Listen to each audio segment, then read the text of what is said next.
புரட்டாசி மாதம் 30ஆம் நாள் 16ஆம் தேதி அக்டோபர் மாதம் 2025 குருவாரம் வியாழக்கிழமை.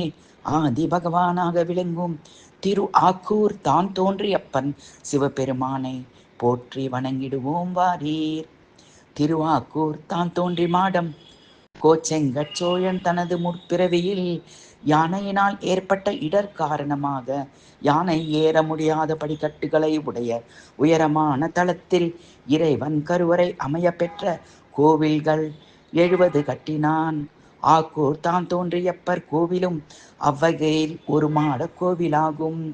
தான் தோன்றியப்பர் சுயம்பு மூர்த்தியாக இறைவர் எழுந்தருளி இருப்பதால் ஊரின் பெயர் ஆக்கூர் ஆயினும் அங்குள்ள கோயிலுக்கு தான் தோன்றி மாடம் என்று பெயர். அந்தணர் உருவில் 1000ல் ஒருவராக தானும் வந்து உணவருந்தி மன்னனுக்கு அருள் புரிந்தார். பந்தியில் தானும் ஒருவராக அமர்ந்து இறைவன் உணவருந்திய பெருமையை உடையது இத்தலம். அன்னை வானெடுங்கன்னியம்மை மைபூசிய மலர் கண்ணால் பார்வதி பாகராய் மணி நீலகண்டம் உடைய நீலகண்டராய் விளங்கும் சிவனே போற்றி. நெய் தடவிய முத்தலை சூலம் சூரிய மழுப்படை கையில் ஏந்தி ஐந்தலை பாம்பை இடையில் இறுக கட்டியவரே போற்றி. காலை சூரியன் போன்ற செந்நிற ஒளிமேனியில் திருநீரு பூசி பூங்கங்கை தோய்ந்த சடைமுடி சிவனே போற்றி.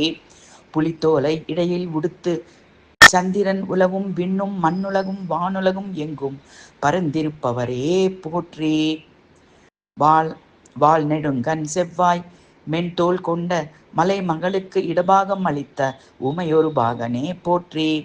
ஆதியந்தம் அற்றவராய் தீங்குகளை வெல்லும் நல் வினை வடிவினராய் விளங்கும் ஆதிரை நாயகனே போற்றி. கண்ணார்ந்த நெற்றிக் கொண்டு காமனையும் கண் அழலால் சாய்ந்து உண்ணா அருணஞ்சு உண்ட பெருமானே போற்றி. ஊழ்த்தி அன்ன ஒளி வீசும் மேனி கொண்டு காளையை இவர்ந்து செல்லும் தலைவராய் அண்ணாமலையையும் ஆரூரையும் உகந்தளிர்ப்பவராய் விளங்கும் தான் தோன்றி அப்பனாரே. பார்க்கடற் பரமனும் செந்தாமரை மேல் உறையும் பிரம்மனும் ஆராய்ந்து தேடியும் காண முடியாது நானுமாறு செய்து மலையையே வில்லாகவும் பாம்பையே நானாகவும் கொண்டு பகைவர்களின் மும்மதில்களையும் அழித்த தான் தோன்றி அப்பனாரே. திருநாவுக்கரசர் பாடியருளிய திருப்பதிகம் திரு ஆக்கூர் திருத்தாண்டகம் பாடி உனை போற்றி வணங்கிடும் என்னை ரட்சித்திடுவாய்.